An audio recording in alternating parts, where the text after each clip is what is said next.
Hey, what is up, everybody? This is Stevie Preach coming to you. Last night on my WWE Network, I was able to watch from the on-demand section. I was able to check out and I was able to watch Wrestlemania 20. Around Wrestlemania 19, I fell out of love with wrestling. Scott Steiner and Triple H just pushed me over the top as a feud that I just really couldn't get behind, even though Triple H is one of my favorite guys. I was at a turning point in my life where I was just like, I didn't feel like sitting at home and watching wrestling on Monday nights was the place that I needed to be. I could be out on the town. I've talked about watching wrestling in 2002 and 2003 in podcasts on Freaking 88. I've made videos on it myself. Um, but I don't know. I just moved on, and I thought I was never, honestly, ever going to come back. Every once in a while, if I was at work, I would read a wrestling magazine, like WWE magazine, sitting there on the shelf. If I was really, really bored on the internet, I would go over to the dirt sheets just to see, basically what was going on, maybe to keep up a little bit. But I never would turn on the TV. I never would do anything like that. There was one time when I was flipping around the TV and I stopped on Raw for a minute. First time in over a year. And I had seen they had unmasked Kane, and they were trying to make him out to be some sort of big, huge killer monster without the mask. And I was like, fuck this. And it just kept on going. But I found WrestleMania 20 on a DVD shelf at one of the used video game stores. And I think I paid like $15, $14.99 for this. And when I picked it up off the shelf, I didn't even care about WrestleMania 20. I bought this for basically the special features. It had a thing called the Mania Mania, which is what I've named my WrestleMania videos on here about. Well, I've stole the name from there for years. I mean, since WrestleMania 27 is when I put up the first mom video. What's mom mean? Mania Mania. And I just mainly bought it for the top 10 greatest matches ever from WrestleMania. It's the little countdown. Of course, Bret Hart versus Shawn Michaels and the Iron Man from WrestleMania 12. I don't really go along with that myself, but that was number one on the list, and that's what I bought it for. And after I watched that enough, I was like, you know what? Let's just watch this show and see if it can catch me. And man, oh man, I mean, like, just seeing the star that they had made Eddie Guerrero out to be. Eddie Guerrero is never going to be on my top 10 favorite wrestlers. He has a lot of good matches that really, that I really stick to and say, man, that was a damn good match. Much like with Rey Mysterio or Randy Orton, I just can't get behind him. I can't call him one of my favorites, but his match with Kurt Angle was an awesome wrestling match. That just really was like, wow. I got to go on there and check this out, because if you think about what Eddie Guerrero was doing around WrestleMania 19 time, was not much.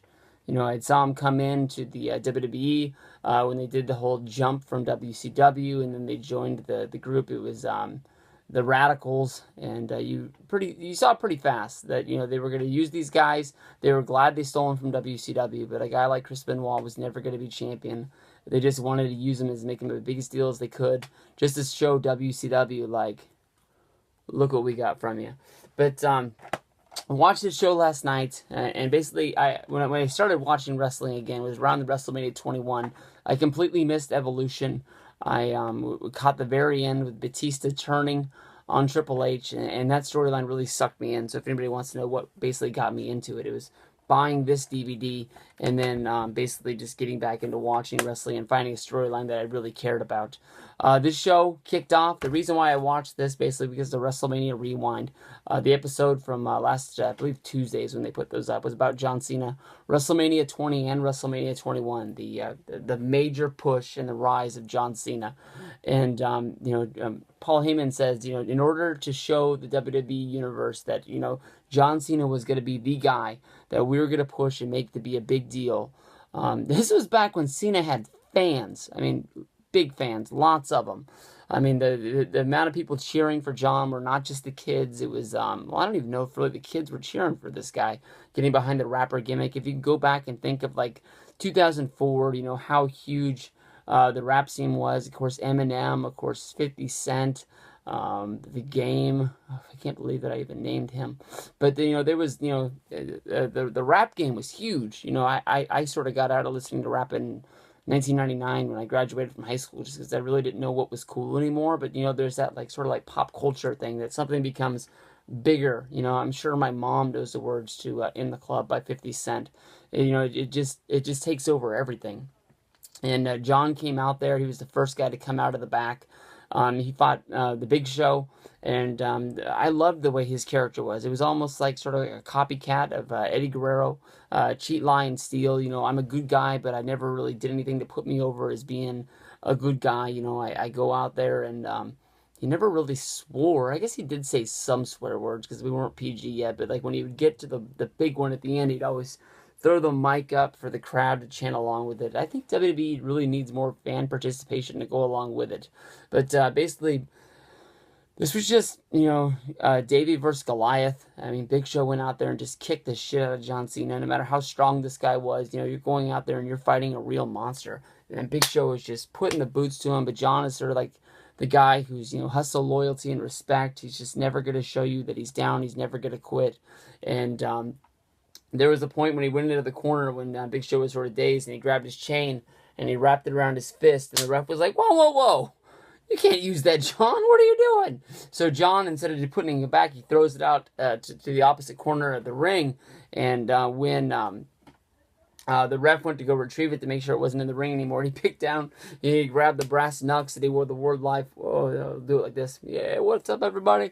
But and then he blasted Big Show, picked him up.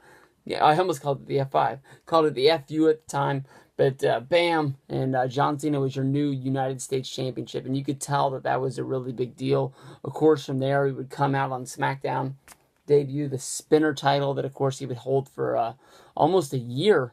Well, he would drop it to Carlito once, and then after that, then he held it for almost until WrestleMania the next year, where he lost it to Orlando Jordan, of all people, who then took it into the cabinet for JBL, and from there on, whatever.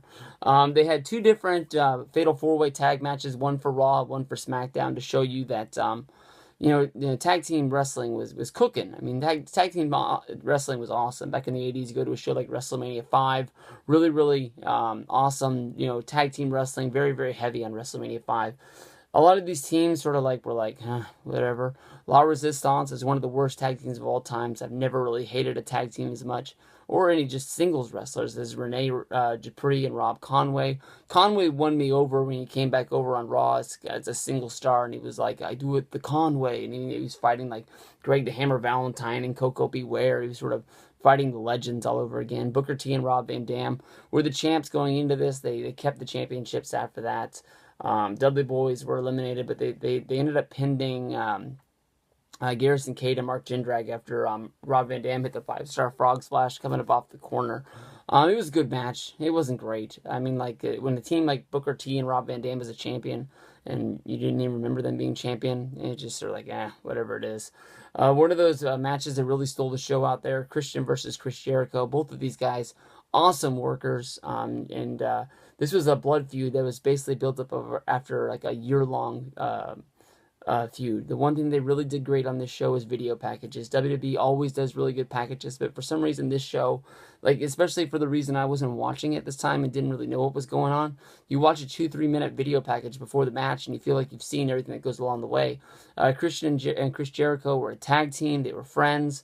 And basically they made a bet over who could nail Lita or Trish Stratus first. And during that bet, the girls found out about it. They built so much off of this. They had the intergender tag team match at one of the pay-per-views, Christian and Jericho going up against Lita and Trish. They had a Christian versus Christian versus Trish Stratus match on Raw. And just basically, Christian was sad that he lost his friend because he was pussy whipped by trying to get Trish, and they were becoming friends. So Christian decided he was going to steal Trish, and basically Trish comes down after these guys beat the holy hell out of each other the whole match.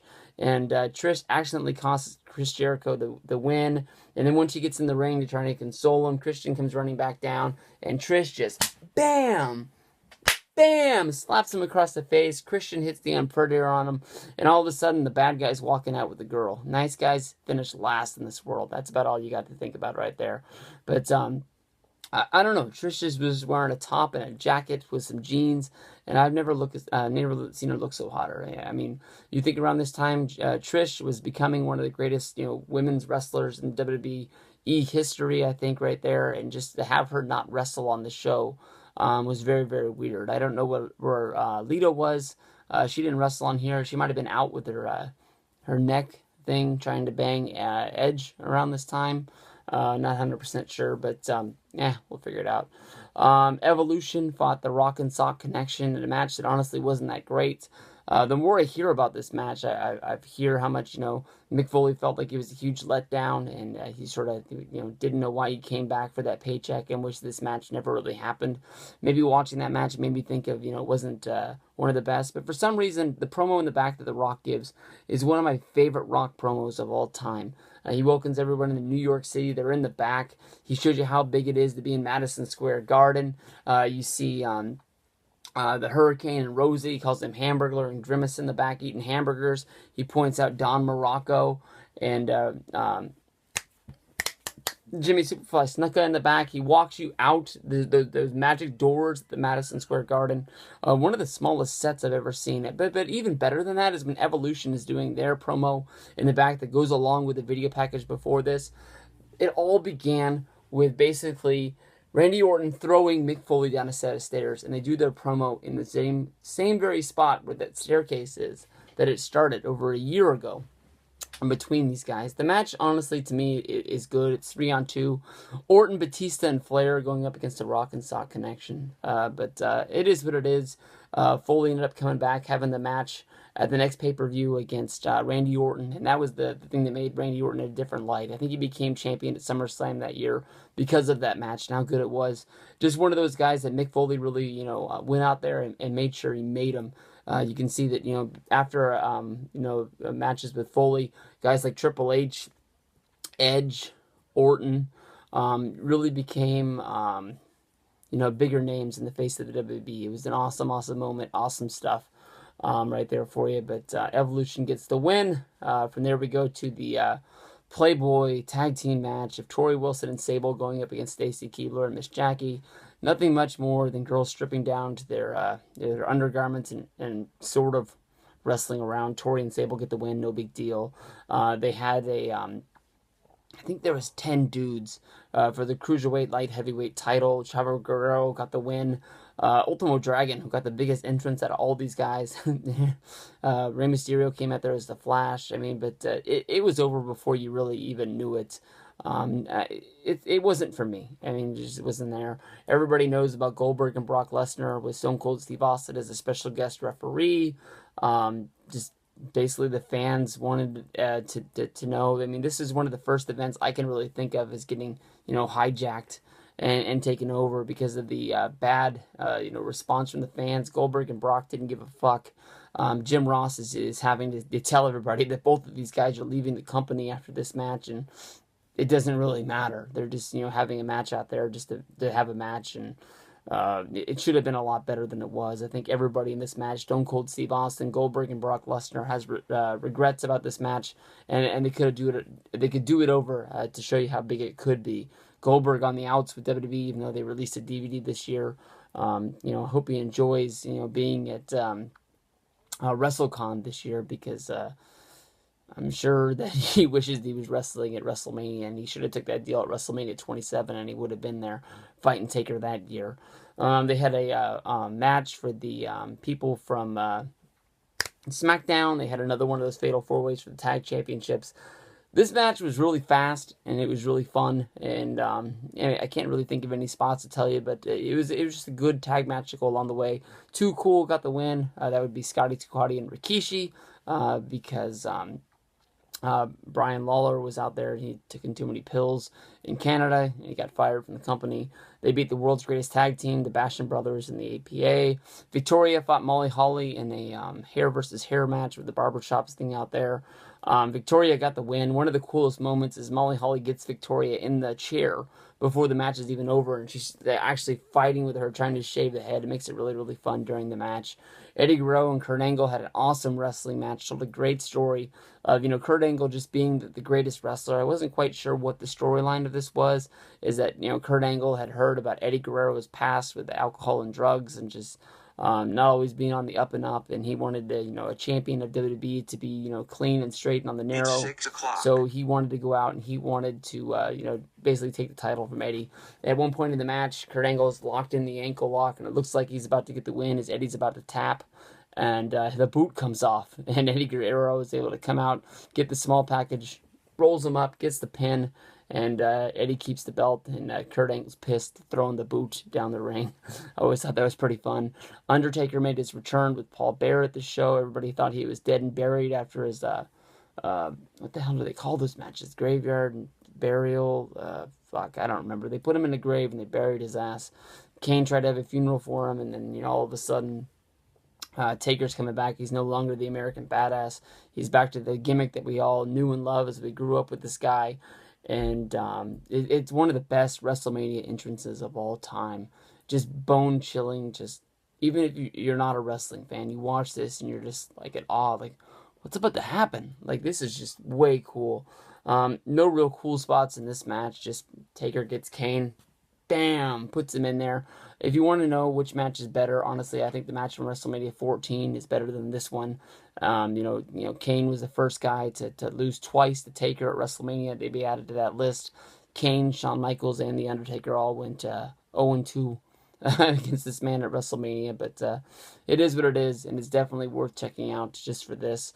And in the main event, I mean, if there's ever a match out there that is great, that you're not allowed to talk about, it's this match. You don't really hear this match get as much love as it should because of the Chris Benoit tragedy that's been talked about 1,000 times. But, I mean, I don't like to give matches like star ratings because that's just not me. There's good and there's not good, and that's about it. And every once in a while you get a match that's like really great, and you just want to tell everybody, make sure they go out of their way to see it. I understand if you don't want to see this match, and I understand that WrestleMania 20 doesn't get a lot of love for the one, meaning that, you don't want to see, a murderer at his best day, when he becomes the world heavyweight champion of a company, and he's way up here. He's off the scale. He's up there. I mean, this is the biggest moment you can get, closing out WrestleMania, confetti shooting everywhere, your family in the ring, your friends coming from the back. They even had a storyline where Eddie was trying to push Chris to make him seem like the match was no big deal because everybody knew that he was going to lose. And Chris was like, hey, I won the Rumble. I'll go up against these guys and I'll beat them. I've been trying my best for 14 years to show everybody that I'm the best wrestler that there is. And, my height's not going to slow me down. Chris got the title this night. They tried to go with the ball. He never really got to do it again. They used Chris Benoit until his dying days as a guy that, I can never think of him ever really getting a major title shot ever again, but his run was always pretty cool, and this match has awesome spots of like, Benoit's got the crossface on Shawn Michaels in the middle of the ring, and everybody's all busted open, and he's about to tap, and as he's about to tap, Triple H jumps from the outside, and he grabs Shawn Michaels' hand, and he's not letting it hit the ring because he knows, that he can't tap or it's over, because the first fall gets the win. They did everything in the world. Shawn Michaels had the ladder out there, this, that, and the other, but Benoit pulled out the win. It was an awesome moment, and like I said, I understand if you don't want to watch the show because of what happened, and you don't want a murderer to get the win, and saying that it was great, but this was an awesome show. I would put it up there as one of the top WrestleManias. It didn't make my top 5 list that I had up there, but it honestly would be in my top 10. The Chris Benoit, Triple H, and Shawn Michaels match would be in my top 5 greatest matches of WrestleMania of all time. It's that good. There's nothing more I can say about it. I'm excited to finish that WrestleMania Rewind, to see WrestleMania 21. That'll probably be my next WrestleMania review. And you can check out all my past WrestleMania reviews down in the description below. Thank you, everybody. Loving the WWE Network. If you're watching anything, let me know.